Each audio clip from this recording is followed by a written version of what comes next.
It's something bigger than me. I can feel it beginning. Something bigger than me. Yeah, Hello, this is Bible Scribe. Thank you for joining me once again. Today I'm going to be reviewing a video by a lady named probably Alexandra. That's her handle on YouTube. She's quite popular, especially in the truther movement online. She's been doing videos for about 5 years now. But her latest video is called An Inconvenient Duality. I generally watch her videos. I've seen about maybe 4 or 5 of them at least. I watch them mainly because I know other people watch them and I want to know what they are hearing from her. And in the case of this video, she presents some ideas that I felt needed a response. She has generated for herself online an echo chamber. Her videos have all the comments turned off. There is no responding to her or no dialogue occurring between her and the people she presents videos to. Again, it's like an echo chamber where there's no input or output. It's only what she says. So I think this video actually deserves a response. It's going to bring up some points that go way beyond her or her videos. So it gives us an opportunity to talk about some things that I think are important, and I think that every human being on the planet right now should be thinking about and considering. But her discussion on duality leads us to those things. So we're going to start with a review of her video. We're going to go segment by segment, and I will comment on the different things that are said. After this review of the video, we're going to go into some topics that it brings up, and we're going to talk through those at length. We're going to discuss some things that you probably haven't heard many other places. And so I think you'll enjoy this. Thank you for your time. The review.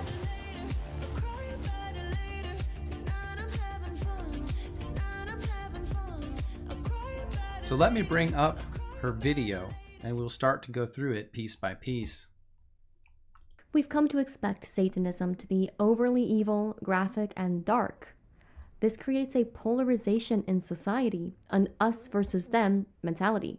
And because Satanism is so clearly bad, anything that seems to oppose it appears to be good. Now she says in that segment, when she describes Satanism, that because we're so used to seeing Satanism as bad, that anything that seems to oppose it, meaning Satanism, seems good. So this is really, of course, very early in the video, it is priming you for her premise that none of the people in our world right now that are opposing evil are actually good people. And that it's really all a psyop, and that there's no hope for us, really. By her statement, the way she couches it, the way she frames it, is that both Satanism and overt Satanism is evil, and those who appear good are also evil. So you would have to logically ask yourself, how would you ever be able to, in her world, in her perspective, tell a good person from a bad person? While we are on the lookout for obvious evil, or things that clearly oppose God, there is a much more subtle and dangerous deception at play. It is Lucifer's tactic of pretending to be the good guy, or come in the form of light. What Alexandra says here about Lucifer posing as light, that is true. However, it seems somewhat that she has missed the point of the last 5 decades or so of progressive propaganda that not only our culture in America, but cultures around the world have been under due to the Luciferians' influence in society. She is pretty young. She's probably too young to experience much of that. But yes, even Paul Harvey, the world-renowned radio announcer, in 1965, 60 years ago, gave an amazing speech called "If I Were the Devil." Now, I actually recommend that if you have not heard this speech, that you write down yourself a note right now to go see it after this video. It is required listening. But in that speech, he chastises the culture of his day, again, 60 years ago, well before either Alexandra or I was alive. And he says that time was one in which Satan was alive and well, and doing his best to control the masses under the guise of things like goodness or tolerance or progressivism. Do you think that Paul Harvey was mistaken about who the bad guys were? Or if he thought that the opposition of the Luciferian concepts of the progressive agenda were also bad? Those who opposed it? I think that's a stretch. I think there's some missed perspective here of the culture of the last number of decades, if not the last 100 years of history. And by the way, the link to Paul Harvey's speech, "If I Were the Devil," is going to be in the description of this video. You've all heard of Illuminati. But what does that mean? It means people who believe the doctrine of Illuminism, or a form of Luciferian enlightenment. So in that segment, she defines the word Illuminati as, and this was the quote, "those who believe in the Luciferian doctrine of enlightenment." But that's actually not true. The word Illuminati, it means the illuminated. She's also inferring by her inclusion of this statement that all those who consider themselves illuminated or Illuminati are Luciferian in nature. But I actually would challenge that. There's actually testimonies that have come out from whistleblowers that say that no, that there are factions within what we call the Illuminati from the outside. And that these factions inside the Illuminati have differing belief systems. Some, yes, Luciferian. Some, not Luciferian. Some, actually, we might consider a form of Christianity. I know that's hard to believe. But there is a clip from a man named Dan Burisch. He came out of working with very clandestine organizations close to a group called the Majestic 12. And he had close firsthand experience with the different groups that were at play at that level. And here's what he said. The philosophies of these associated secret societies, like the Scottish Rite and the York Rite, are then imparted into the secret society known as the Majestic. So what's the quarrel between... Because you bring who you are to wherever you are. Sure. But what's the quarrel between, say, the Majestic Society or group and the Illuminati? That is a real good, and it's the best question to be asked. Many members of the upper echelon, and I don't mean the hard-working people who work on construction sites, for God's sakes, but many people who are in the upper echelon of the Masonic movement, both York and Scottish Rite, have accepted a philosophy which is Luciferian in context and history. Many of the people who are not directly then involved with the Majestic, who are also associated with that Luciferian philosophy, have rubbed up against each other for decades, probably even longer. So somewhere along the line in history, there was a schism between those individuals who have accepted a Luciferian history, Luciferian philosophy, mixed with other secret society people who have not, that ended up in the Majestic, and people who have accepted a Luciferian, almost like a different denomination, if you will, accepted a Luciferian philosophy, who are not associated with the majestic. In other words, we've got dirty coins on both sides. Okay.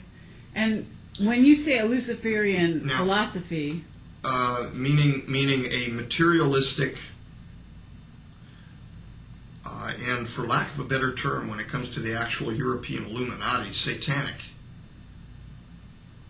philosophy, where they've given their lives, their families, their sacred honor to this satanic thought of creating a world order under the person that they consider the true God, which would be a Luciferian figure. Now, these people have also, separating them from the dirty coins in the majestic side. And so the differences between the majestic group, some of which there have been these Luciferians mixed in, and the true Illuminati group, and they're not even really true Illuminati. I mean, that's a word that comes back meaning enlightened ones, and these people are not enlightened. They're simply under the influence of a false light. That the differences between the two then have raised itself to rancor, even though they share much in common with each other. However, on the majestic side, you have a lot of God-fearing people too. A lot, and I'm not talking about specifically here the 12. I'm talking about the line people, the people that we've worked with. Good people to the bone, to the soul, who want nothing but good for the world. And then there are some that I've interacted with who are involved with the so-called true Illuminati in Europe that are God-fearing people too. There's dirty coins and there's polished coins on both sides. However, the dirty coins make up the vast majority of the group on the European Illuminati side. So just again to reiterate that lumping people together and using broad overarching terms and using very simplistic definitions of them, ignoring nuance, ignoring the complexity of the situation, does not come from a place of experience or knowledge. It's an assumption that's being made and then blanketed across a wide range of people or groups or systems.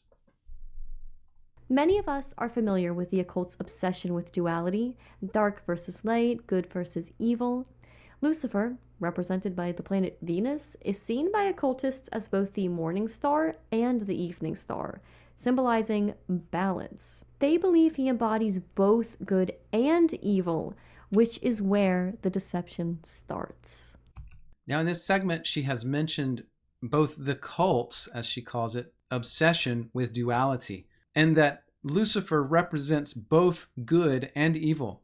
Well, first off, I would say that the cult itself, I think we would be referring to this group of cabal, the people that think they run the world and have for a long time. This cult is not really obsessed with duality. It is instead seen by them as the system in which they operate and have become masters. They consider themselves masters of both darkness and light, the ability to wield both as a tool to get their purposes done, which are Luciferian in nature. Their ultimate end goal is to please Satan. So their ability to work within both darkness and also appear as light is the key to their power structure. They aren't obsessed with duality. It is simply a symbol of how they understand the world to work. And in fact, it's actually a pretty accurate understanding of the world of good and evil that man now finds himself in because of the fall of Adam.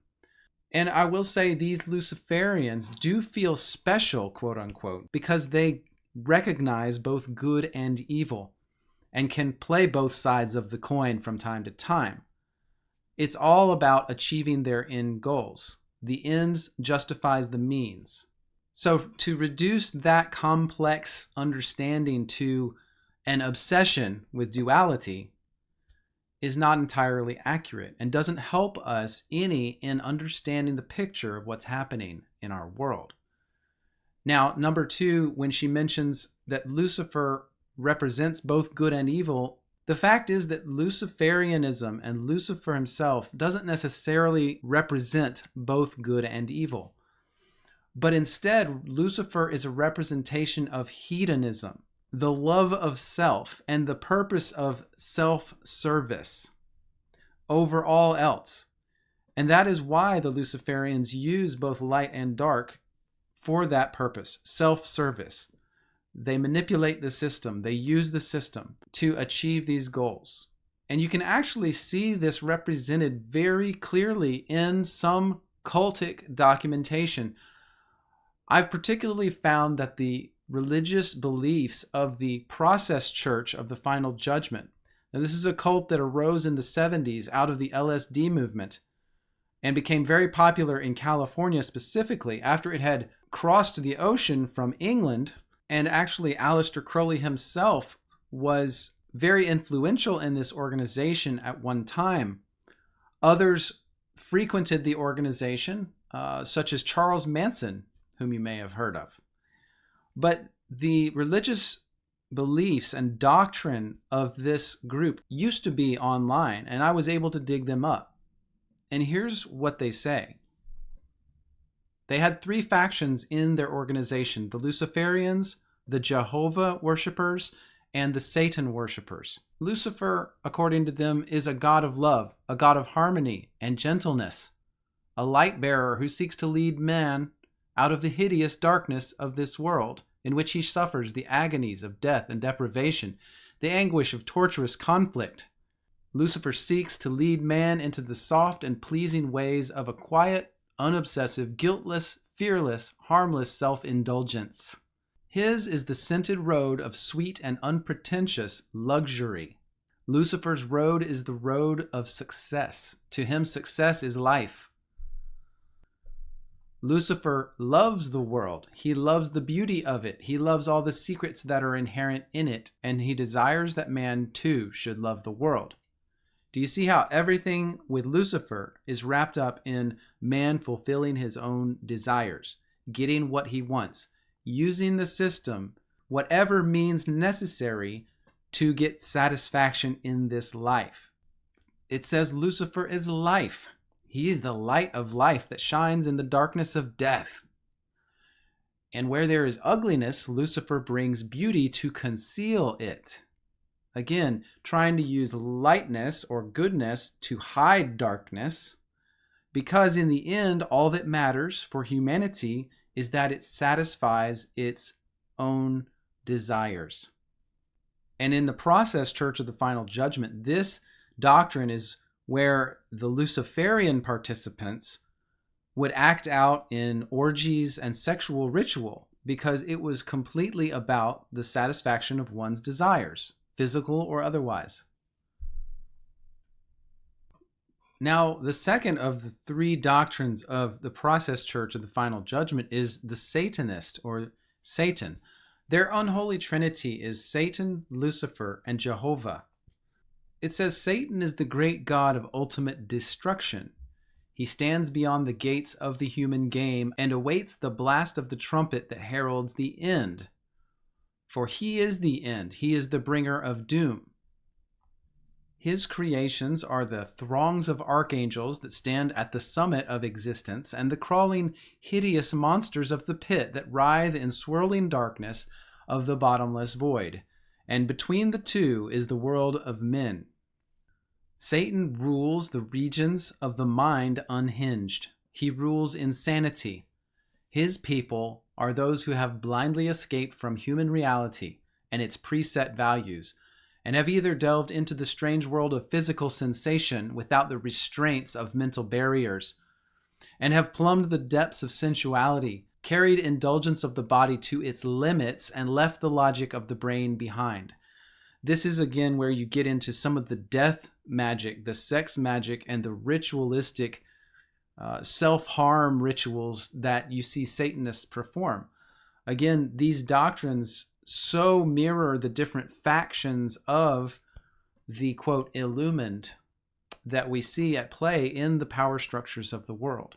I encourage you to learn more about the doctrines and the belief systems of the process church of the final judgment, because I believe it's actually the belief systems that came out of Thelemism from Aleister Crowley and were then matured and aged and refined to become the religion that these elite now use as the basis of their beliefs.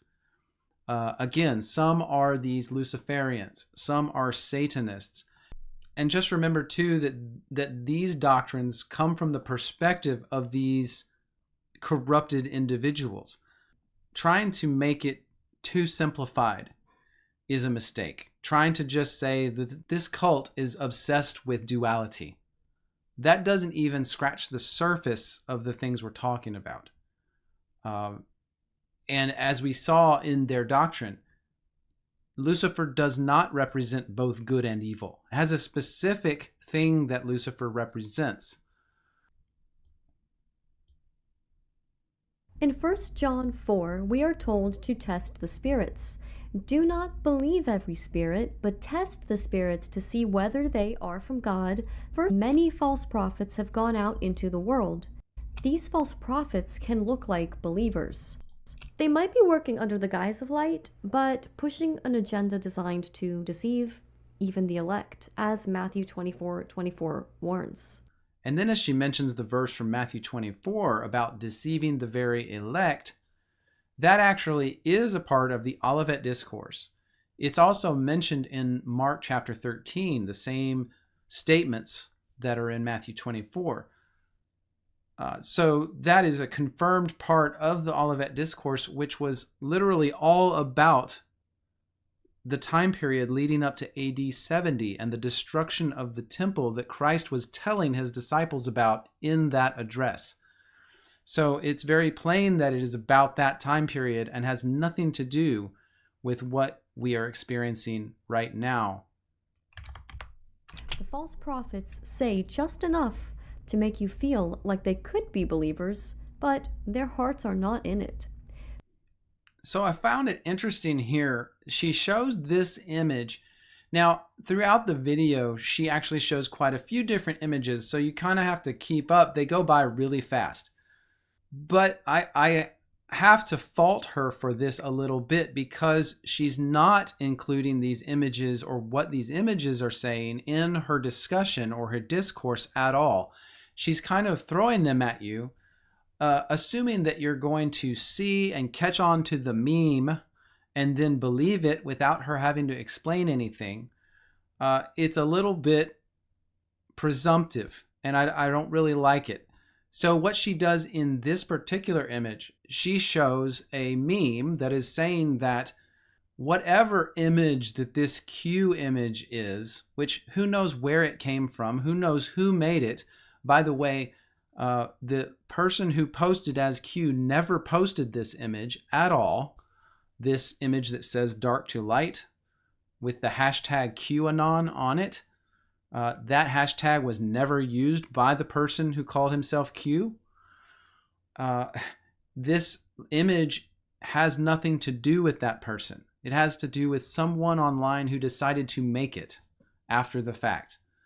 But she's using this meme to somehow make a comparison between Q and the Masonic symbol below, asserting with this meme that Q may look like one thing on the surface, but underneath it's Masonic in origin. So it's a very presumptive image and it's easily discredited. But she flashes it by you so fast. Most people don't know all these things and don't take the time to look into them, but they will accept them outright. Oh yes, they will say Q is definitely Masonic, and they won't question anything beyond the meme. One of the world's richest people, Elon Musk, announced that he is a big believer in the principles of Christianity and a cultural Christian. So she mentions Elon Musk here in an attempt to smear him and say that he is posing as a Christian. That's really her insinuation that he is posing as a Christian to trick you, that he actually is a, quote, bad guy. Again, we have to talk in these very simplistic terms because that's the way this information is getting presented. I would have to ask Alexandra, in presenting Elon Musk this way, has she ever met a non-Christian before? Does everyone who is trying to do good in the world, or maybe turn a corner in their lives, or do good for humanity, does everyone have to be a Christian? Can some of them be non-believers and still try to do good things? Because I know lots of people that actually do pretty good things in their lives, but aren't necessarily Christians. And of course, we're all on a journey. All those that will ever come to Christ are on a journey towards Him. And some of us are slower than others. So because Elon Musk says he's a cultural Christian, I don't understand why you would hold that against somebody. Instead of thinking that maybe this person is trying in their lives to get from one place to another, and maybe, yes, they're not a true Christian. Absolutely not. From the things that Musk says right now, it doesn't seem like he fully embraces any of the true doctrines of Christianity. But in saying that he's a cultural Christian, does that mean he's actually agreeing with parts of it? That he understands the goodness of it?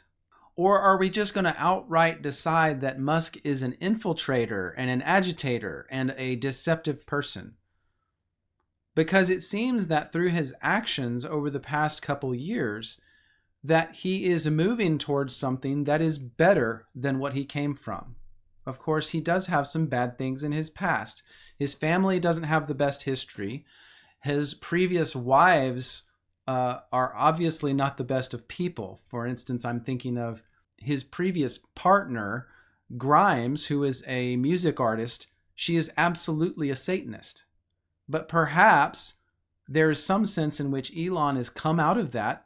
In fact, I have heard testimonies from him that he has kind of turned his back on a lot of his prior history because he feels like his son, one of his sons, was murdered by these types of beliefs and these types of systems and people. So is it possible that a person can change, or are we just going to assume that someone who calls themselves a cultural Christian is posing and is deceptive in that? Or is there some nuance there that we could be missing?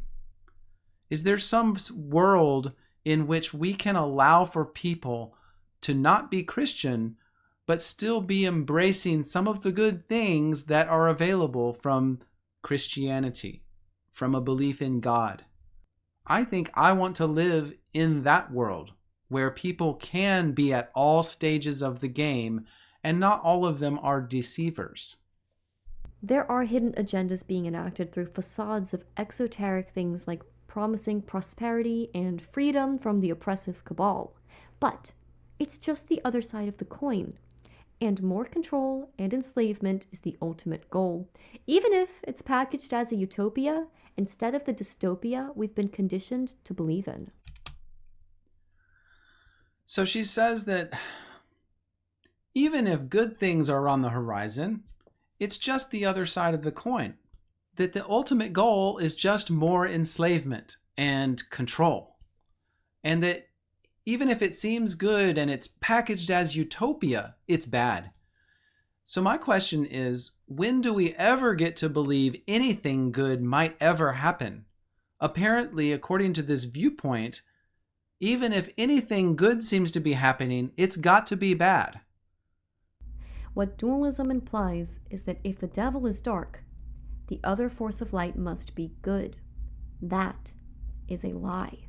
It's simply two hands of the same puppet master.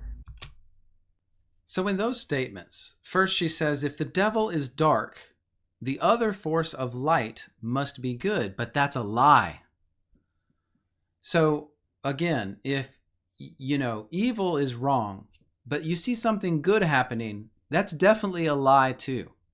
You can't have anything good in this view. You're going to have to go down the road of darkness with these evil people. Then she says, no matter what, It's two hands of the same puppet master. Now, this is part of this view that I really just...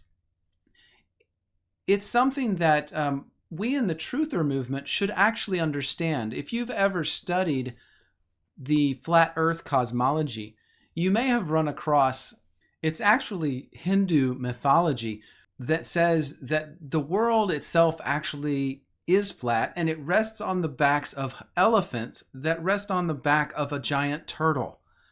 And then if in that Hindu mythology you ask what is beneath the turtle, well, they'll just tell you it's another turtle, and it keeps going. And so we have this joke about that. It's called Turtles All the Way Down. And it really is a saying that encapsulates the idea of when you don't have an answer, you just keep making up new things to go above and beyond the answer you've already given that are false and completely speculative. And in the case of this puppet master idea, this seems to me to be what is happening. People who are disgusted with the world we live in and may or may not be seeing good things possibly happening, some good things, some things they don't understand. But then, of course, a lot of people, especially with the Jewish question, they see the elite and sometimes the Jews and sometimes certain families as the puppet masters. But then they also say that, like Alexandra, anyone who you consider good is also a puppet master, and above them is a puppet master, and above all the puppet masters is another puppet master, and above that one is another one, until you get up to this level where you have one puppet master ruling both light and dark and good and evil, and the good guys and the sort of good guys and the bad guys and everybody. It's turtles all the way down. Do you understand that? It's an irrational argument. There's no evidence to back up the view. And the reason they say there's another puppet master above that, and there's another puppet master above both sides, controlling it all. Who's that? We're already talking about people who literally worship Satan. Well, what is the antithesis of that? It's people who worship God. And no, I'm sorry, there is no puppet master above God and Satan. And so the idea that it is puppet masters all the way up or turtles all the way down, both are incorrect. And again, it is born out of a mind, a pessimistic mind, that does not have answers. Isaiah 5:20 says, "Woe to those who call evil good and good evil, who put darkness for light and light for darkness, who put bitter for sweet and sweet for bitter." Now, she tries to pull this verse, Isaiah 5:20, out as an example of the Bible calling out this whole dark and light thing. Now, the problem with this is that this verse is in a chapter that is all about and addressed to Israel in the time frame of about 540 BC. This has nothing to do whatsoever with the modern time. He is actually calling out his own people, the nation of Israel. He calls out those who call evil good. Well, that does not match our current situation. We have people out there calling out evil and actually saying good things. They are not calling evil good. There are a lot of people out there right now, all over the world, including myself, calling out the evil people, saying good things, trying to encourage other people to do good things and be good and grow. We are not calling evil good. We are calling good good. When you have people out there fighting for your rights, fighting for your freedoms, that is a good thing. And Alexandra and the black pill community are saying that even that is evil. They're saying all of it's evil. Don't get behind any of it. When does this madness stop? If Christ himself appeared today, put his feet on the earth, and started saying all the right things, I think that people with this perspective would say that he was a plant for the Freemasons and that he was actually evil. I think that's what they would say about Christ himself if he came back right now. Because, again, according to them, everything that people are trying to do that is good in this world right now, they are also calling evil. We have to stop this. According to scripture, God is not playing on the same field as darkness. He isn't in some cosmic tug of war with evil where both sides must coexist. He is perfect light, perfectly good, and beyond the confines of dualism. Actually, this is interesting because, and most Christians, I don't think will fully understand this, what I'm about to say. They don't grasp this. But we actually are inside the confines of dualism right now. And I can prove it to you. Go back to the Garden of Eden. Where did dualism, or light and dark, or good and evil, come from? It came from the tree of the knowledge of good and evil. God told Adam, do not eat of that tree.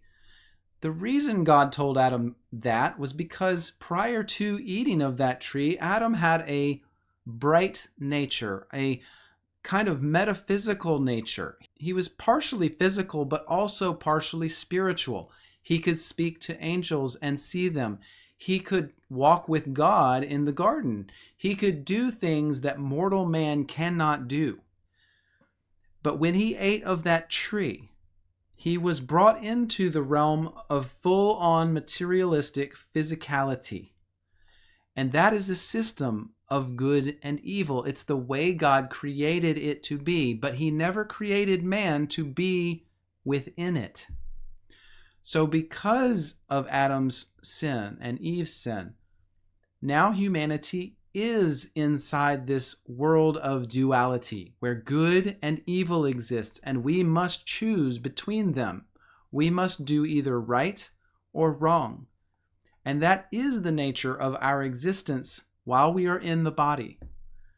So that is why the scriptures encourage us to do the right and avoid the wrong. Shun temptation, flee temptation, stay righteous, keep your mind on the things that are above. That is how you can fix this life. Keep yourself righteous while in the body, because with the flesh comes the desires thereof, lusts, satisfaction of the flesh, needs, wants. When we get rid of that at death, we will no longer have that problem. But yes, during this life, there is a tug of war. And those who Satan can trick into being wicked, he will take with him to Hades in the end. It's just that simple. But Lucifer's light is a counterfeit, a mask for darkness. It's a trap to make us think that we are choosing goodness while we're actually choosing deception. She shows a post from Q and somehow tries to make you think that that's what she is talking about when she says the word deception. There's nothing deceptive in the post she's showing. The post makes very distinct statements. And if you can't read and you don't understand English, they won't make sense to you. And if you have no clarity of thought, you may actually make stuff up that is not being said. Here's what this post says. History is being made. You are the saviors of mankind. Meaning that whoever wrote this, whoever this is claiming to be Q, feels that you have a role in what he considers to be some forthcoming good things that will benefit humanity on a large scale. That's all it says. He says nothing will stop what is coming. Nothing. We have to be able to critically examine things and take them at their word instead of adding what other people like Alexandra are saying about them. He made very distinct statements that from his perspective, apparently, we can assume he believes they are true, and we have to take it for what it's worth. To add to this that for some reason that this is some existential statement that flies in the face of God's eschatology or plan for the future is just a step too far. And we can't bring that kind of thing into this and expect to make any sense of it whatsoever. The best we can do is simply to take it at its word, examine it for what it is, and leave it at that. John 8:44 tells us there is no truth in him. One of the greatest tricks played by Satan is to make us believe that there are only two choices, light or dark, good or evil, black or white, right or left. This creates a false dichotomy that forces us to side with something that seems good, but is actually not of God. So she there gives us some doctrine that's really off the cuff. It's not from the scriptures necessarily. She says that Satan wants you to believe that there's only two choices, light or dark, good or evil. But that doctrine, that statement, is nowhere in the Bible. No, Satan actually, as far as what we know from history, wants people to believe in darkness, but to think it's light, okay? He wants you to believe evil is good. And that is what we have seen in our past, even in America and around the world, as the progressive movement, I like to call it Bolshevism or communism, moves in and tries to force us to accept evil doctrines, evil belief systems on things like gender, marriage, the family, abortion, life and death, all these different things. This movement of Satanism tries to get us to accept evil things, evil concepts, evil ideas, and pretend they're good. And that's the way we see this war against us playing out. They always try to get us to accept evil things by making them sound really good. Just like right now in the world, currently, there is a push by the progressives to get people to accept pedophilia. That's not coming from the good guys. That's coming from bad guys. There are many good people trying to fight that, including people that Alexandra has already called out in this video, like Elon Musk. He has fought very hard against transgenderism in his posts and his work online. Magic is not something you want to play with. Besides, why would you? In Matthew 8:29, it tells us that demons literally cower in fear before Jesus. And behold, they cried out, "What have you to do with us, O Son of God? Have you come here to torment us before the time?" Do you too wish to cower before God when you leave this world? I'm really not sure what to make of that segment, so I just included it because I really thought it was funny. As 2 Corinthians 11:14 through 15 says, "And no wonder, for even Satan disguises himself as an angel of light. So it is no surprise if his servants also disguise themselves as servants of righteousness. Their end will correspond to their deeds." Yes, actually, this is correct. What Corinthians says about Satan is true. He disguises himself as an angel of light. In fact, actually, that is what Satan was originally. According to some of the most ancient texts, Satan was the first created angel, and then Michael was the second, etc., etc. So he was a flaming cherubim with a great glory, and he was one of the highest angels that there was. So yes, he does disguise himself as an angel of light, but you got to realize that he asks you to do things that are evil. Let's take a look, for instance, at the temptation of Christ. When Satan appears to Christ in the wilderness, he tempts him with evil things, not good things. It was easy for Christ to identify the wiles of the devil because the end goal of the devil's temptations were sin. They were wrong.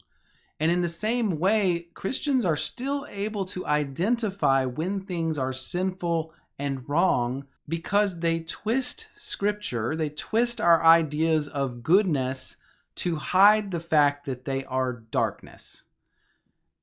So again, it comes back to this same discussion. Should we just see everyone who is righteous as a servant of Satan, according to this line of thought? So in the case of things like, I don't know, let's just throw out abortion rights. Although I agree with the Christian viewpoint that abortion is wrong and should not be practiced at all, the fact that Roe versus Wade was overturned is a good thing. And the people that were involved in doing that did good things to make that happen. It is a good thing, and there is no darkness inside the fact that now, for the most part, it is up to the people to decide whether or not we as a nation sanction the murder of innocent babies.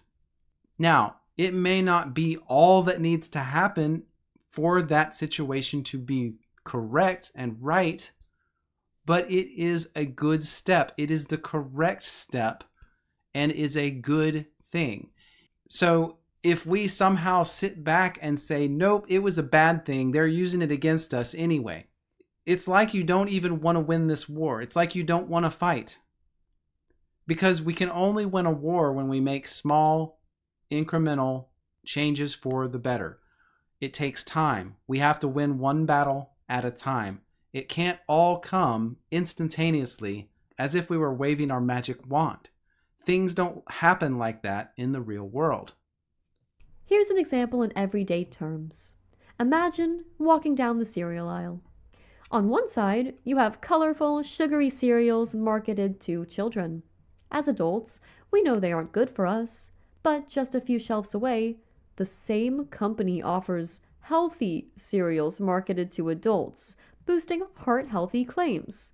But look closer and you'll see that both types are filled with harmful ingredients, including excessive levels of the chemical glyphosate. It's just marketing. The same company owns both brands. Now, at first glance, this cereal allegory that Alexandra does seems like it makes sense. Oh yeah, definitely. For instance, she shows General Mills cereals here. Yes, General Mills makes these kids cereals that are marketed for kids, and they're bad for you. And then they make healthy ones that are supposedly healthy and market those to adults, but they're bad for you too. There's a couple problems with this allegory. Number one is she's ignoring completely the marketing aspect. Although she mentions marketing, the reality here is not that one is supposedly light and the other's dark. They're both bad for you. The marketing is simply to get kids to want one and adults to want the other. It has nothing to do with light or dark or two opposites that are actually the same thing. They're both bad for you. They're simply marketed to different demographics of people. So the allegory breaks down. Another way in which it breaks down is if I showed you that in a grocery store you can actually get wholesome, organic, locally or small business owned products and cereals like this one. Now, the reality is that that's a good thing. It's probably good for you. It doesn't have the same chemicals and additives that the other cereals do, and it's freely available for you to buy in your grocery stores today. So it breaks down her entire allegory of the cereal here because there is actually a good alternative. It's not all light and dark as she is trying to show you this duality principle in cereal boxes. There's actually good options, but she's ignoring those good options. And that is actually an interesting parallel to her view that in life and in the modern world, she ignores the good things that are happening and assumes it's all part of the same deal. Well, just as her allegory breaks down, that perspective breaks down when you compare it to reality. This world is actually being inverted from masculine to feminine, from the age of Osiris to the age of Horus, from the age of Pisces to the age of Aquarius.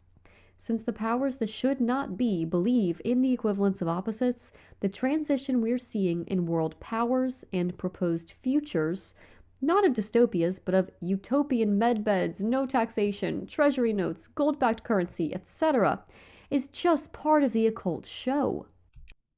Now in that segment, she actually, what you don't realize she's doing by saying that this cult or this cabal, this satanistic cabal, is shifting the world, is shifting the ages of history to their whims. She's giving credit to Satan for being able to master not only the world, but time and the ages of history, as if God doesn't have a hand in anything. Do you agree with Alexandra, or do you think that maybe God has a hand in time and in history as well? That maybe God actually runs the show? And that maybe things are changing for another reason, even though I'm sure the Satanists would like to take credit for pretty much everything. Could there actually be something else at play here? It might not look evil, but it certainly is not holy. That statement is very strange. It, meaning what? The changes happening right now in the world, it might not look evil, but it's certainly not holy. What does that even mean? So does that mean that anything that looks good, even though it might not look evil, it's definitely not good? It's definitely not holy. What? What kind of an attitude is that? You're not going to get anywhere in this world with that kind of an attitude. And you're not going to change anyone's life with that attitude. You're certainly not going to make much out of your own if you can't see any good in the world. Neither side is good, and this is why you don't want to root for either side, dark or light, Satan or Lucifer, because God is not in that game. He's already defeated it, and all we have to do is put our hope in the only one who can render justice, restoration, hope, and peace. So, to summarize what she just said, don't do anything. Just have faith. You know, you have to ask yourself, I think you should ask yourself, what if this is a message that intends to keep you from fighting for the actual good things that are going on right now? Doesn't that sound like something that Luciferians would do? Convince you to sit on the sidelines and not get involved in any of the good things going on that could thwart the Bolshevism, the Bolshevik revolution they've tried to foment in, for instance, the United States for going on now, I don't know, 60 years or so? Because that has been happening. In fact, those people have been able to do that in many countries around the world. Don't you think that those people would want you to just sit around and not go out there? Don't tell anyone what you believe. Don't work at it. Don't try to change anyone's mind. Sit on your couch. Just keep watching negative, pessimistic videos on YouTube so that you can't do anything to push this tidal wave forward. That to me sounds like that could be a message from the wrong side of this battle. I think we should be careful about that. Do you think God would want you on the sidelines in a battle for the good things that might actually help people have a better future? We shouldn't be scared of the things of the world. We need to live our lives by the example of Jesus Christ in order to make our Heavenly Father proud. So she does recommend, and I think this is great, for us to live by the example of Jesus Christ. Now, does she mean the Jesus Christ who fought for good while he was on earth? The one who stood up to other people boldly and said things to people that would make the hair on the back of your neck stand up if you were there? He called out the scribes and the Pharisees in the marketplaces, the tax collectors, the money changers, and the judges, both Roman and Jewish. The Jesus who destroyed the rule of the nations with an iron fist, with his new kingdom that he established in heaven, and caused even the great empire of Rome to fall within a few hundred years of his coming. Is that the Jesus that we're talking about, that we should be like? The one who seems willing, ready, and able to fight battles for God? Or should we sit on the sidelines with faith? I think that I will definitely continue to live by the example that Christ gave, and I will fight for goodness' sake. According to lucistrust.com, yes, trustthelight.com, Alice Bailey, a theosophist and one of the first writers to use the term New Age, wrote that 2025 is the time of the externalization of the hierarchy. Alexandra mentions this because she's trying to make the point that this cultic cabal will come into public view at this time, and that's what's happening, and that's why, according to probably Alexandra, that's why you see these good people trying to do good things. Of course, her perspective is that those are all actually bad people, that the bad people that are fighting against them are actually on the same team with. I don't even know how that makes sense. The reality is, I think in this quote from Alice Bailey and Lucis Trust that she's talking about, they saw that 2025, if their plan had worked correctly, that they would have had the externalization of the hierarchy of their control system. It would have been made public to the world. That's not what we're seeing. What we're seeing is that they have now stayed hidden in the shadows, continued to try to work from the shadows to, again, push a Bolshevik type of revolution around the world, including in America, and that their plans for whatever they were headed towards, where they were going to externalize their power structure, make it public, has not happened and will not happen, because there are now people fighting against that and against them. People like George Soros. He never wanted to go public. And his son, Alexander Soros. The Rothschilds family. They didn't want their power structure public. Not on the terms of the people who are now exposing them. They wanted it public on their own terms. They expected, by the way, to have Hillary Clinton in power in the United States and to be pushing their agenda forward by leaps and bounds. A very dark, evil agenda. Of course, they would have masqueraded it with the guise of goodness, but of course it would have been very easy for Christians to identify as the works of the devil. Just as we have with abortion, transgenderism, all the progressive ideas that are already on the table, it would have been in similar nature, but their power control structure would have been more public and overt. And they would have already probably had many Christians in internment camps and being persecuted on a very physical level. But that has not happened. Their plans have failed. The battle between white hats, often seen as the good guys, and black hats, portrayed as the bad guys, is framed as a clash between light and dark, good and evil. Could the rivalry between these groups be a carefully orchestrated performance, as if you're watching a movie, meant to divide our attention while they both serve the same ultimate purpose, an illusion of choice? Now, in that section, she just simply asks a question, and she makes no evidence for or against her question. And I've seen other YouTubers do this same thing. By posing the question, they raise the doubt in your mind and never give you an answer, thereby implying that you already know the answer and that it goes along with their entire narrative.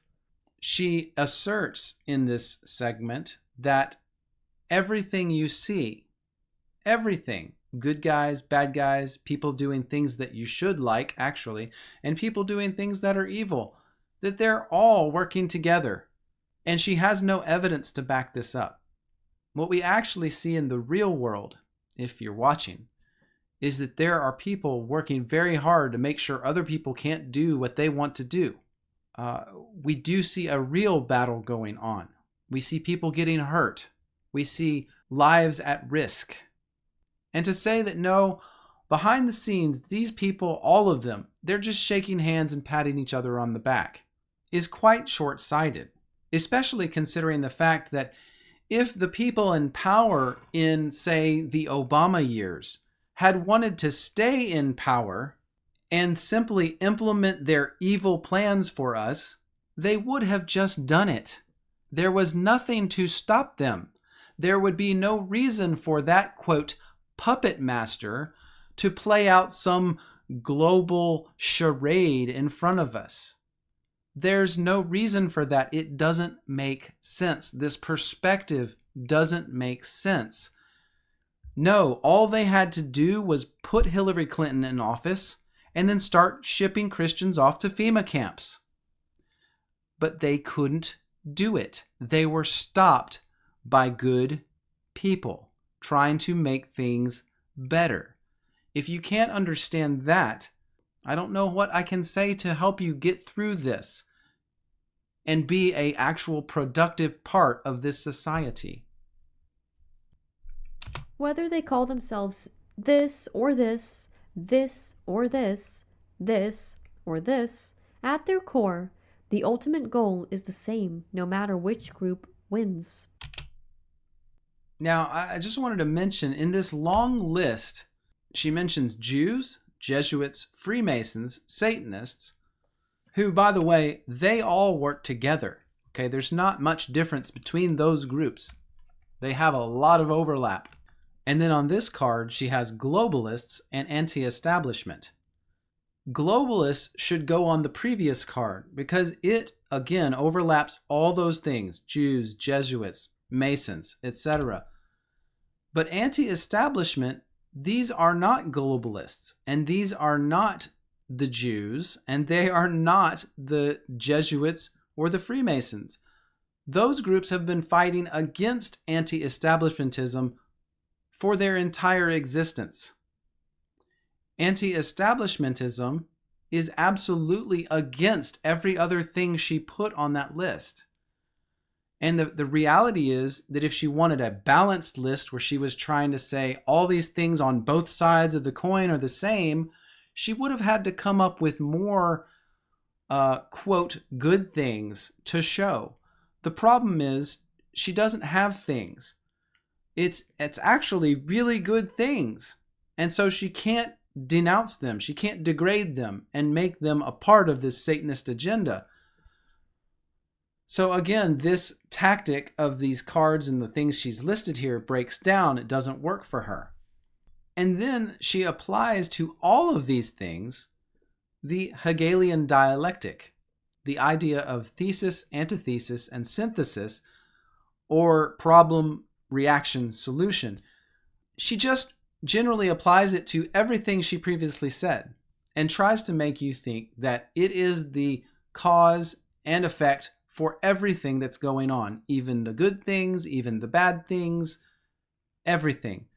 But there's no basis for that statement. You know, the Jews, Jesuits, and globalists, as she mentioned, have been running the Hegelian dialectic on us for decades. We have a lot of examples of it. For instance, the way they got us into World War II was they allowed or even promoted the bombing of Pearl Harbor by Japan. And then they used it as an impetus to trick the American people into going to war, sending their own children to go and die in a war that made no sense. So we have seen that happen again and again, but that's not what we're seeing right now with the good people that are fighting for freedom. And to apply that to them is simply nonsensical. Instead, what we've now seen from people like Donald Trump and those around him is that for the past 12 years or so, they've been fighting to change the paradigm. Not that they're perfect people, but they have shifted the entire temperature of our government and our society. And it's a good thing. There are good things happening. I call this movement we're living through the Great Inversion because our lives may be affected by this spiritual kerfuffle. Things may get shaken up in big ways as we swing the pendulum from dark to light, even ways that seem good, but there is a controlled demolition of the world as we know going on. As she says, some of this stuff going on may seem good, but it's really a controlled demolition of the world. Everything good, again, is actually bad. So I guess we'll just take your word for that. She is right about one thing. There are people out there who want to have a controlled demolition of the world.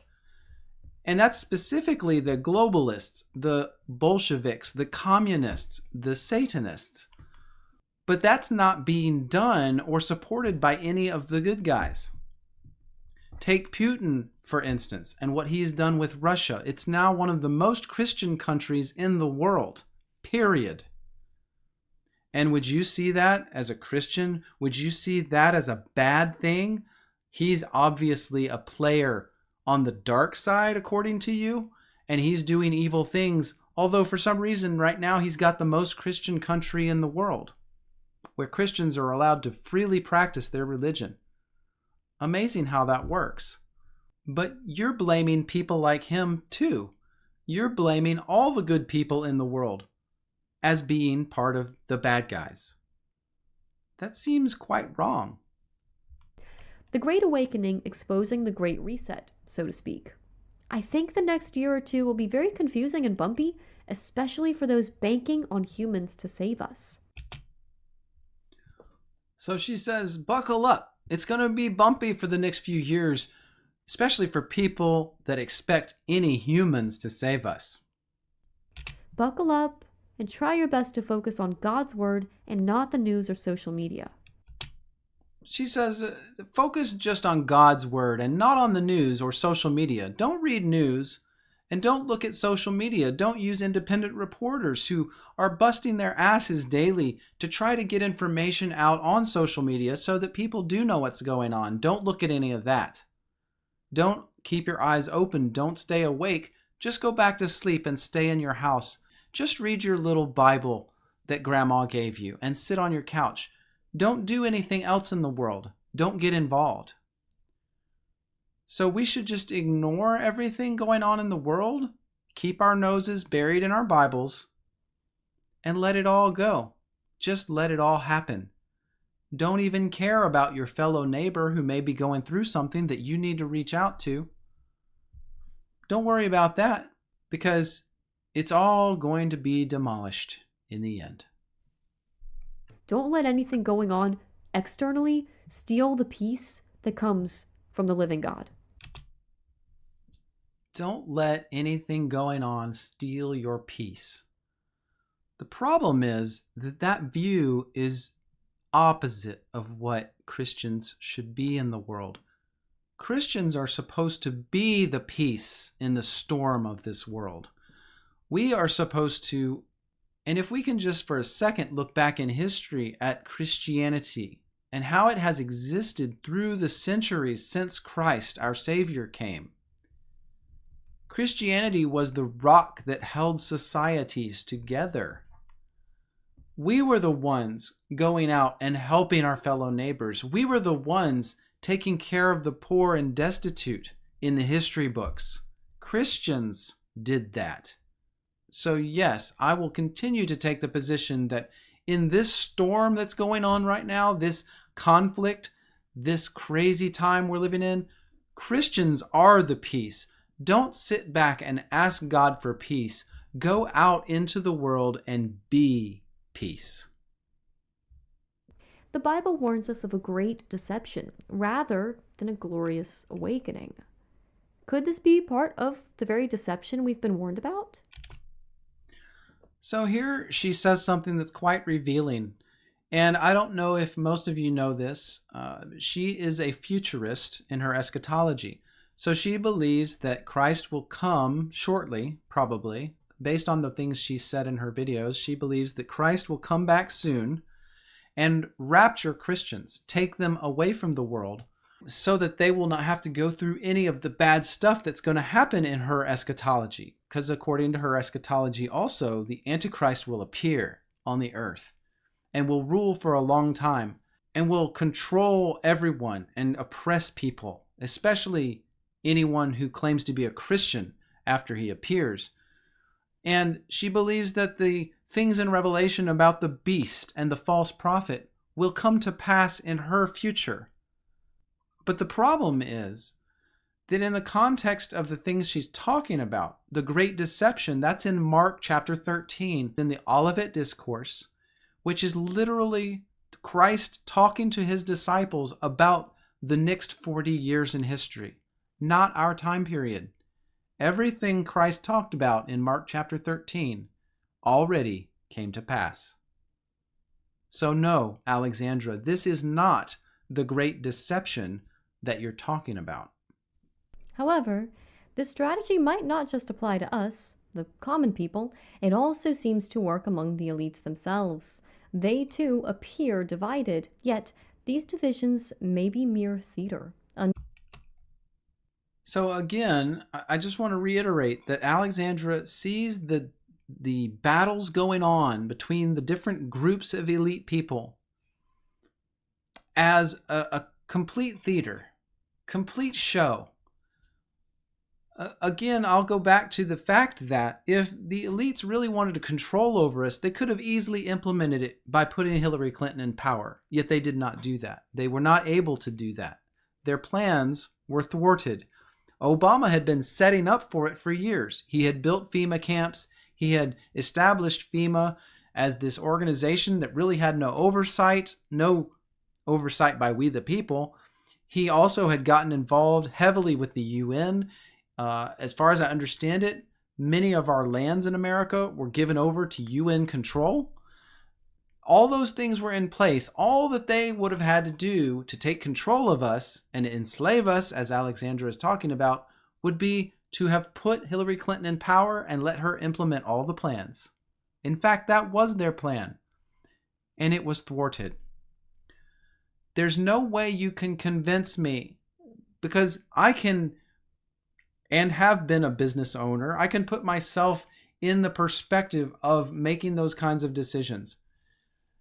If it would have cost me more time and money to do this theater that Alexandra is talking about, where I have this fake global war going on between groups of elite people, if I weighed the cost, time, effort, and money it took to do that versus just have Hillary Clinton be in power, there's no way I would have taken that option. I would have simply put Hillary Clinton in power.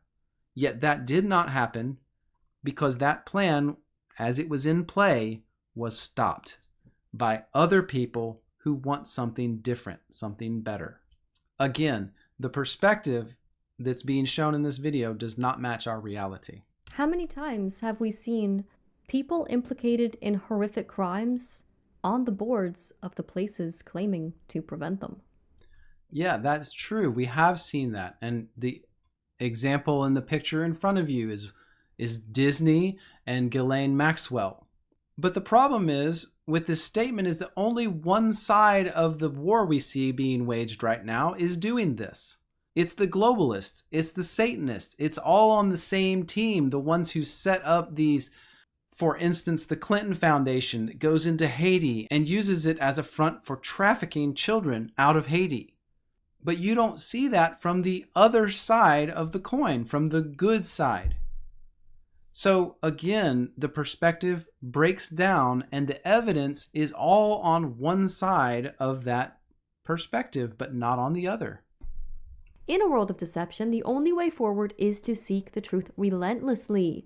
Do not align yourself with any side that claims to represent light or darkness, but instead expose both for what they truly are. As you say, Alexandra, do not align with anyone. Expose both sides. The problem is, what if one side is good? What if there is a good team? What if there are good people doing good things? You're trying to expose good people as if they are bad? That doesn't make any sense.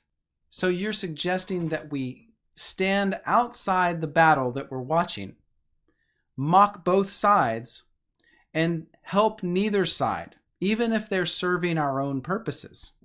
So do you think in general, in like life, that that's a good way to go through life, to stand on the sideline of different conflicts or debates you see in front of you and mock both sides of the argument? If you were in a real war with a real battle, is that how you'd work as a third party that throws stones at the soldiers from each side and expects them not to shoot you? Does that seem like a legitimate way to play this game? Do you think you're going to, in the end, win that battle for good with doing that?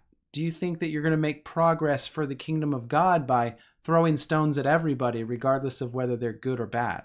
I'm not sure you're going to gain any ground that way. And I'm also not sure that that's what the Bible teaches us to do in terms of how to change our world for the better. No, instead, it seems like God had men of faith go to people and boldly talk to them and proclaim the truth to them. And also guide and partner with people who were also furthering that purpose. Not cast stones at them, but bring them in and teach them and help them. Evil remains evil, no matter how it presents itself. Whether it's cloaked in shadow or shining like the sun, it seeks the same end: control, deception, and enslavement. She literally said that Donald Trump, by showing his picture while she was saying this, she's saying that Donald Trump is bringing enslavement to us. First, I have to ask, have you seen anything from Trump in anything that he's done that makes you think he wants to enslave you, or has even projected that in the least by any of his actions? I think a resounding answer here would be no, he hasn't. But we will all see, won't we? I mean, just remember this moment, like right now. Remember this moment when probably Alexandra was telling you that Donald Trump's end goal was to enslave you. Because a few years down the road, when you are hugging your kids and grandkids in a free country with more liberty than you've known in your entire lifetime, I want you to remember this. Remember what she told you and what I'm telling you. And remember all the people who were trying to tell you to stay out of this fight and don't take a side and don't do anything and just have faith. And don't align yourself with anyone, good or bad. I want you to look back in 5 years and thank people like me and the countless others that are out there fighting for you and for what is right, and encouraging others to join that fight for goodness and justice. I want you in 5 years to look back and thank us for what we're doing right now, and thank us that we didn't sit on the sidelines with our faith in our pockets waiting for something to happen.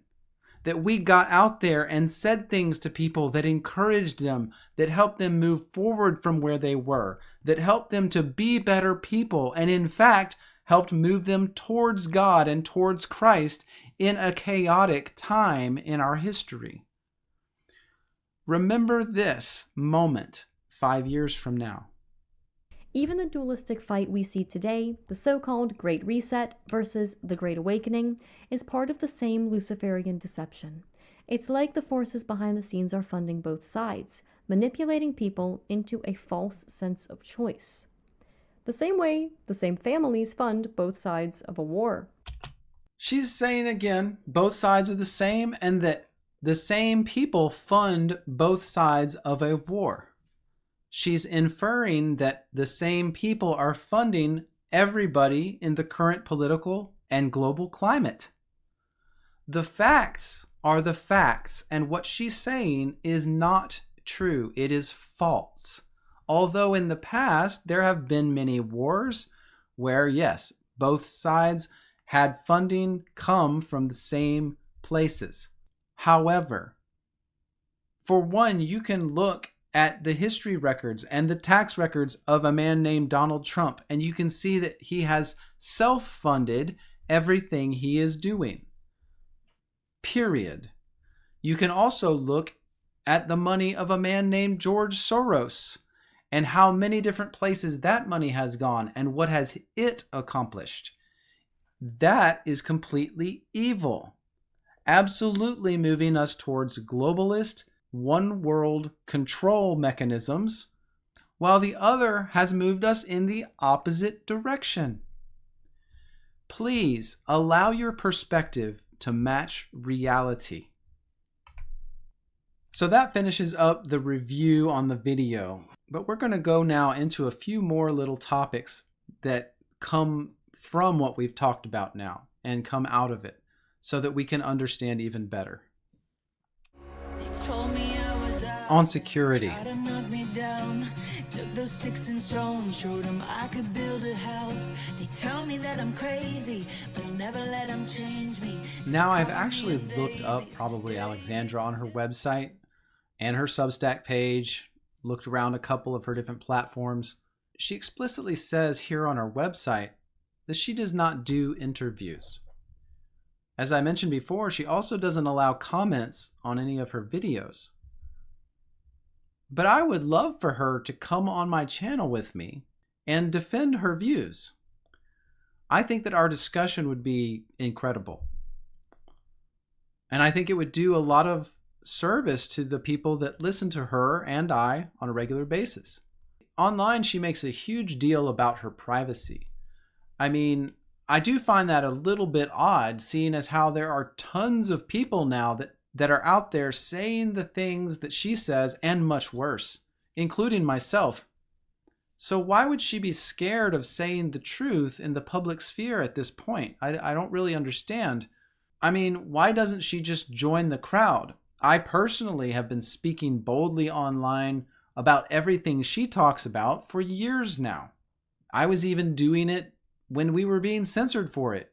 I lost an account on Twitter. I had a video of mine on YouTube go absolutely viral. Probably 500,000 people saw it on YouTube before it got banned and taken down. And since then, I've put it on multiple platforms, probably had well over 1 million views or more. But resilience is something they can't ban, okay? I've gotten strikes on my channel. But Alexandra, why don't you join the throngs of the bold? Come jump in head first. Why all the secrecy? It makes me wonder if you do have something that you're hiding. Oh, I told my mother The outlook. I'm sorry, never call her back. I put my heart and soul out into a letter, send it to my dad. Like, oh my God. This whole outlook of hers does not really make sense. According to Alexandra, the elite that run the world want to change it from darkness to light. That this was their plan all along, according to her. That it was planned for, and that it is Satan shifting the ages of the earth, or the ages of history. But that is not what we see playing out in reality. Satan is not in control. God is in control, and he really has been ever since Christ appeared on the earth 2,000 years ago. The wicked have this illusion of Satan being in control, but that is about to be, or rather is being, shattered at the present time. We know that they don't want this change, and the reason we know is because they are fighting it so hard. From the Obamas to the Rockefellers to the Rothschilds to Diddy and BlackRock to MI6 and the Queen and the Pope and all of them. They are all fighting against it, not for it.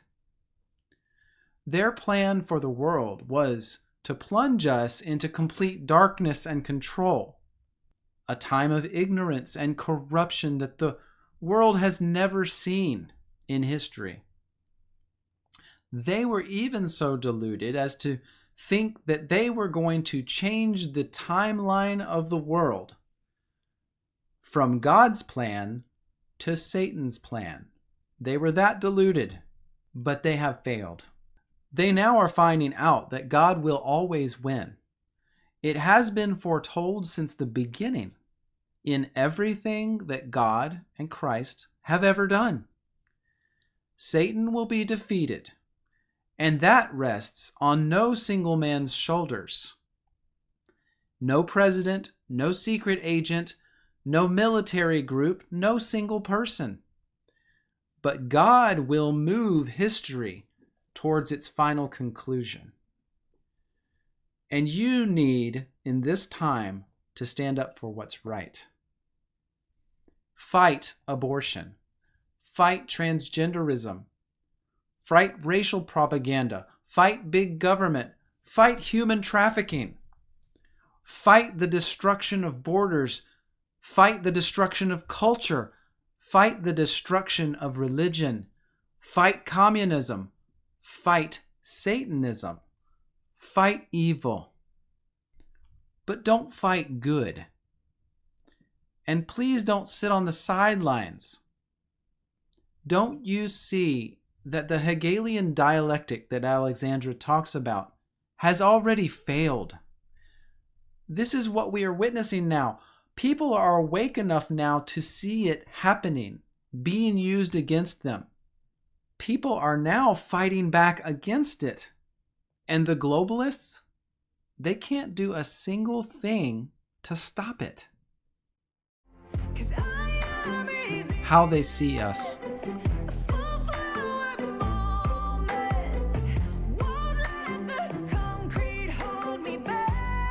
Let me take a minute to explain to you how we got where we are. How did the world get to where we are? I think this will help you see why Alexandra's view of dark and light, or duality as she calls it, is a little misguided. The bad guys, the real bad guys, see us as stupid sheep.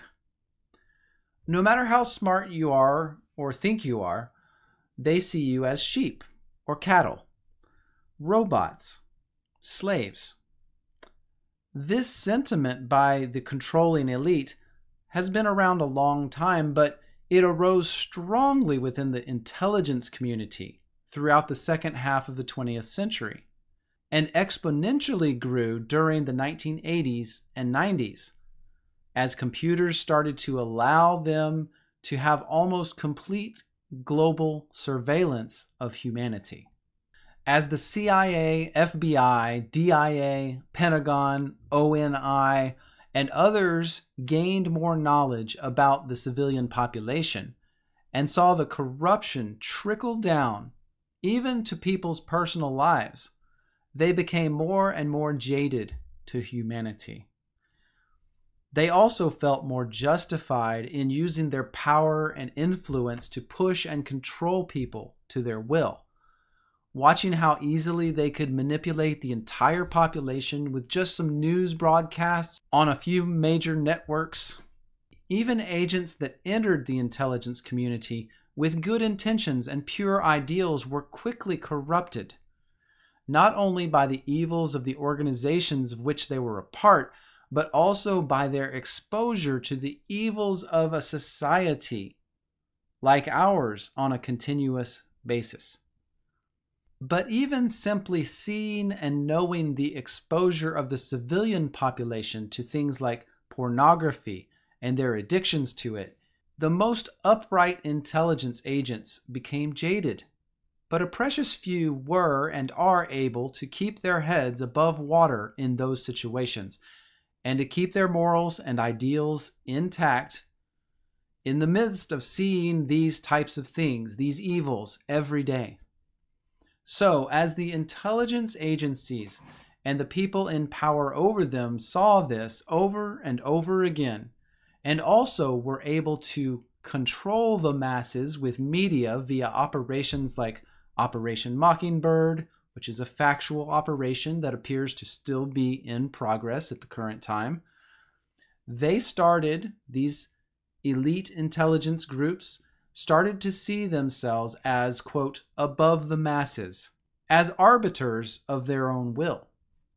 In a religious sense, many of the intelligence community lost all sense of religion because they let the evils of the world destroy their sense of goodness and humanity.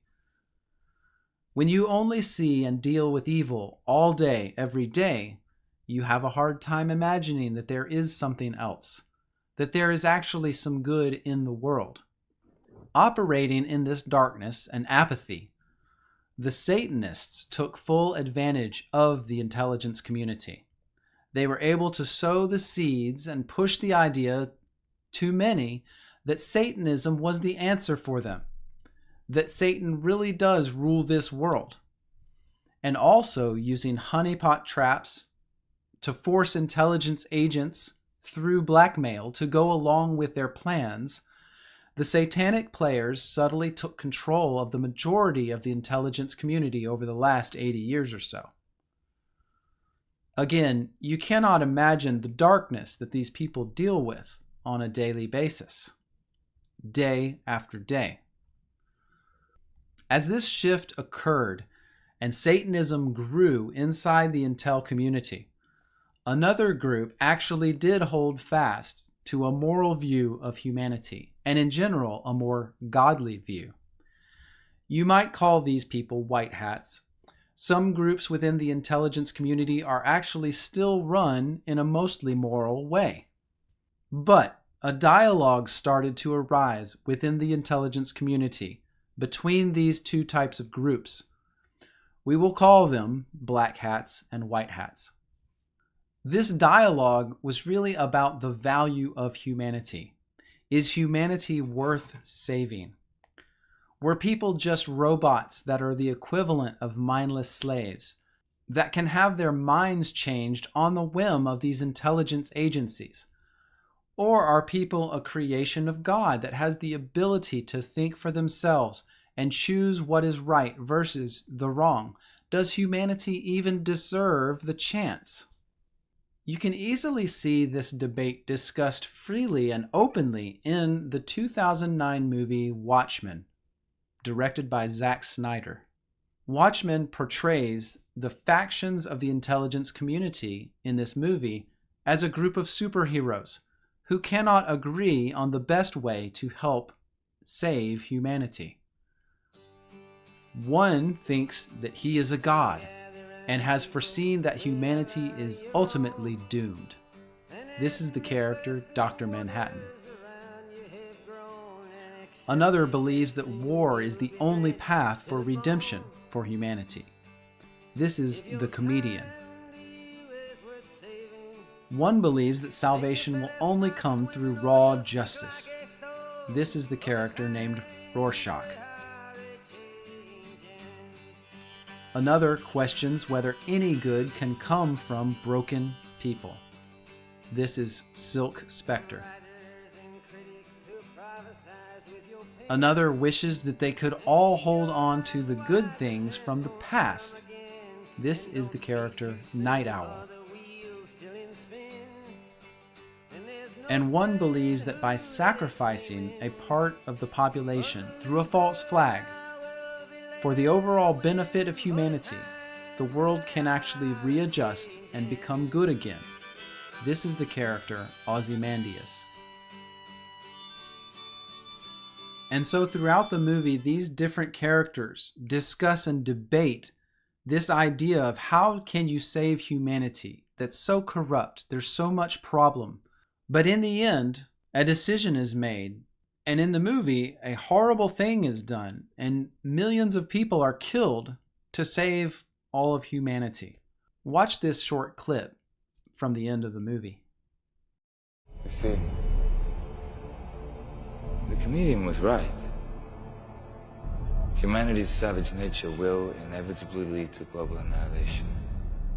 So in order to save this planet, I had to trick it. The greatest practical joke in human history. Killing millions. To save billions. A necessary crime. No, we can't let you do that. Do you seriously think I'd explain my masterstroke to you if there were even the slightest possibility you could affect the outcome? I triggered it 35 minutes ago.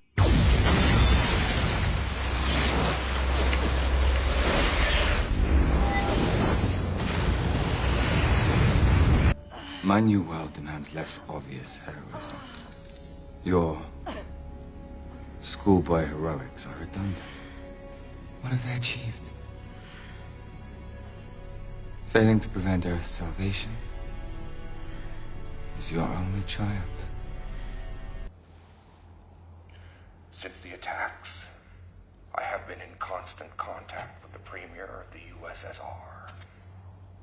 Putting aside our past differences, we have both pledged to unite against this common enemy. With the rest of the world, we will prevail. This is a day we shall never forget. God bless us all. Do you see? Two superpowers retreating from war. I've saved the Earth from hell. We both have. This is as much your victory as it is mine.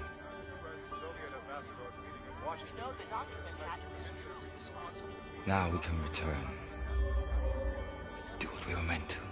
We were meant to exact justice. Everyone's gonna know what you've done. Well then, by exposing me, you would sacrifice the peace so many died for today. Peace based on a lie. But peace, nonetheless. He's right. Exposing Adrian would only doom the world to nuclear destruction again. No. We can't do this. So as you can see in that movie, it perfectly explains the disagreements that arose within the intelligence community that still are playing out on a world stage. These different groups of intelligence people, so jaded by their views of humanity, trying to figure out what's the best thing. You can see how it would be such a milieu of confusion and chaos.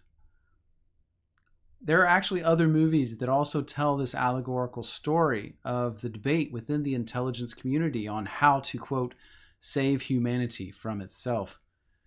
You really only have to be willing to watch and really listen to what they are saying. Some of the movies that expose this type of information include movies like Sucker Punch, Man of Steel, Godzilla, Jurassic World, and many, many others. In a coming video, I actually will open up the meaning behind these and many other movies and the messages that they contain. The Inquisitor.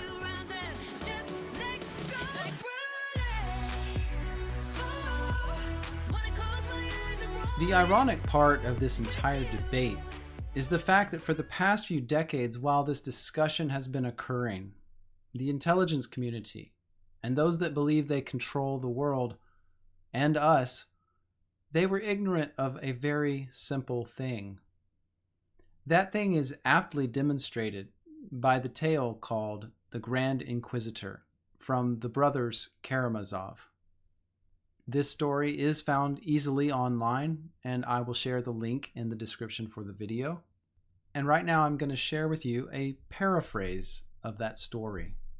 So in the story, Jesus comes to Earth in the flesh, to Spain, at the time of the Spanish Inquisition. He performs some miracles proving that he actually is Jesus Christ. And the common people accept him as Christ. But the bishops of the Inquisition arrest him and sentence him to death. A 50-year-old bishop, called the Grand Inquisitor, visits Christ in his prison cell and speaks with him. As the bishop speaks, Christ sits silently. The bishop chastises Christ for daring to come back after 1,500 years, after leaving humanity in such a condition. The bishop says that people no longer need nor want the freedom that Christ had proclaimed during his advent, that they cannot understand and are incapable of exercising freedom of will that Christ proclaimed. He says that the Roman Catholic Church has provided what the freedom of Christ could not: human happiness. he explains how the incorrectly named temptations of Christ by Satan were really the keys to human happiness. Satan said to Christ, "Make bread from these stones." And this bishop says that mankind cannot resist sustenance.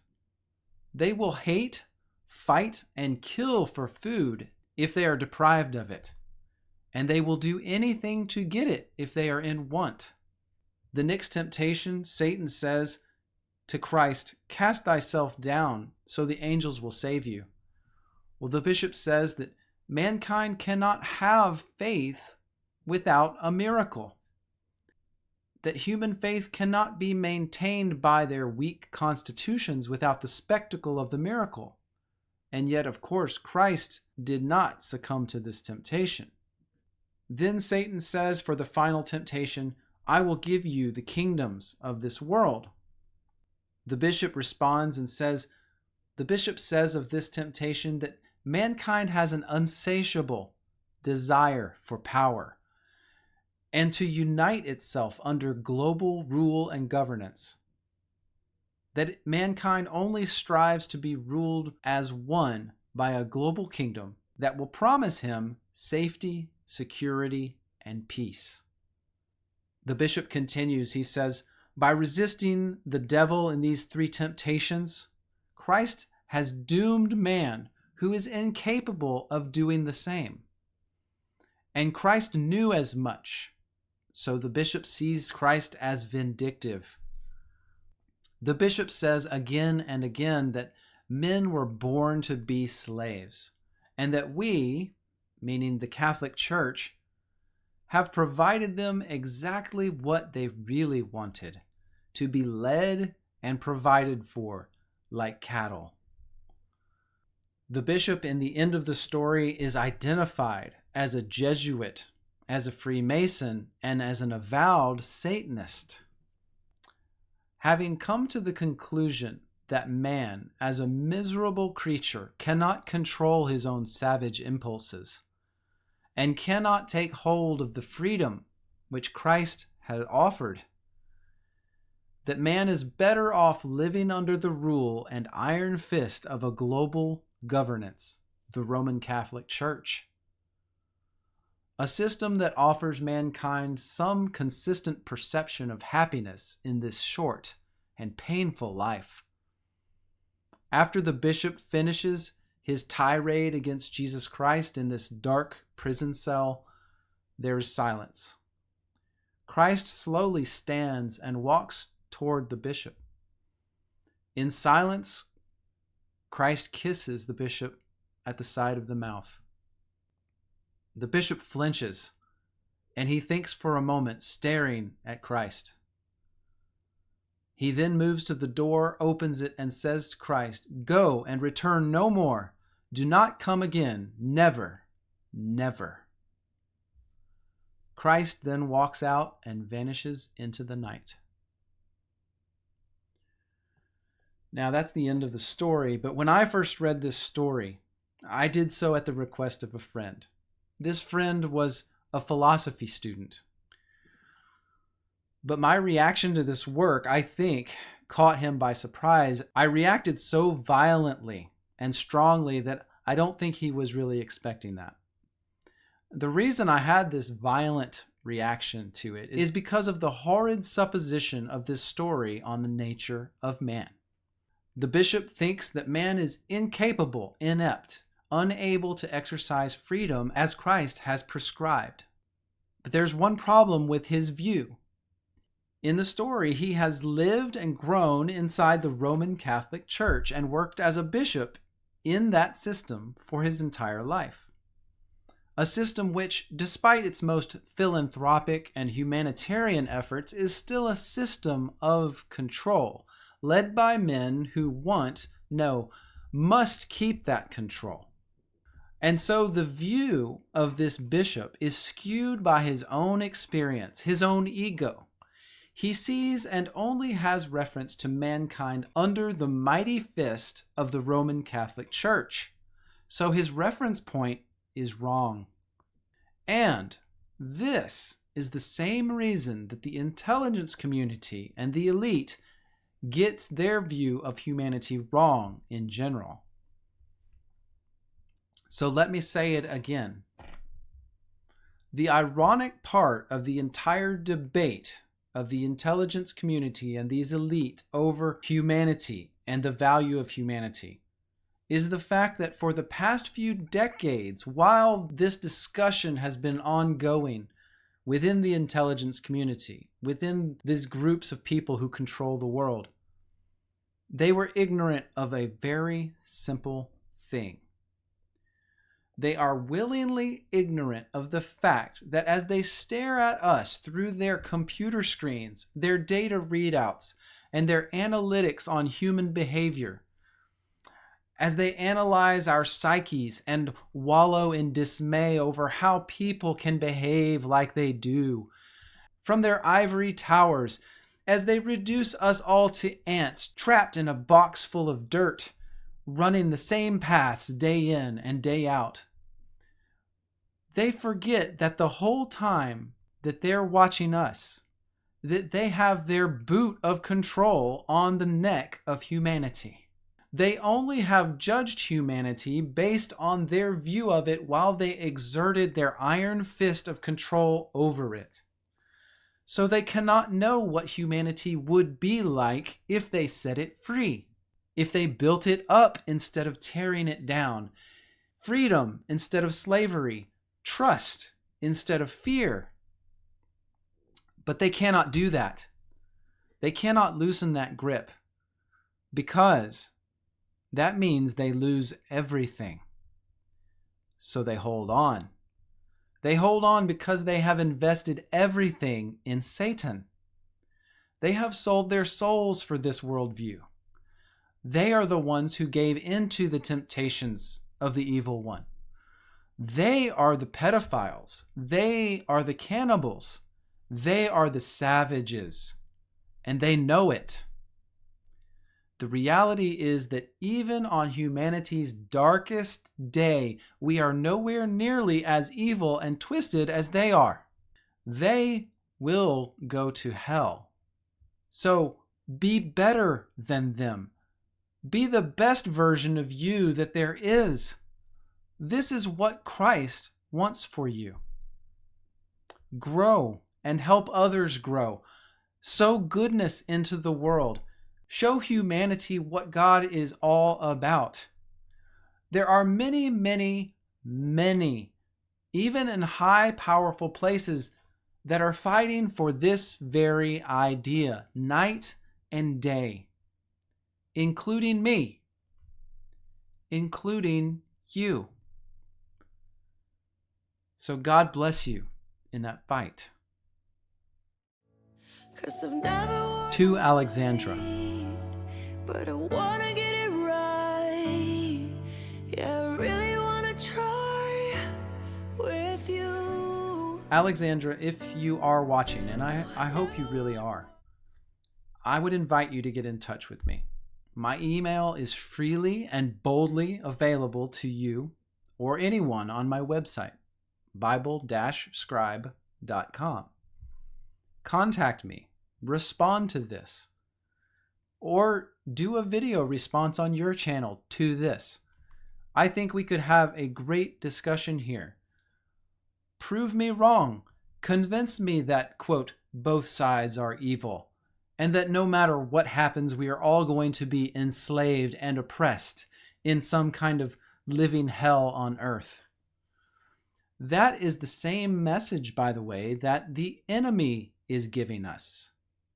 I challenge that message with every fiber of my being, and I will die fighting against the globalists and any other message of doom that I see foisted on people by anyone, from you or anyone else. I challenge you to do a better job of giving evidence for your pessimistic view of our future, because many people believe in you, and that scares me.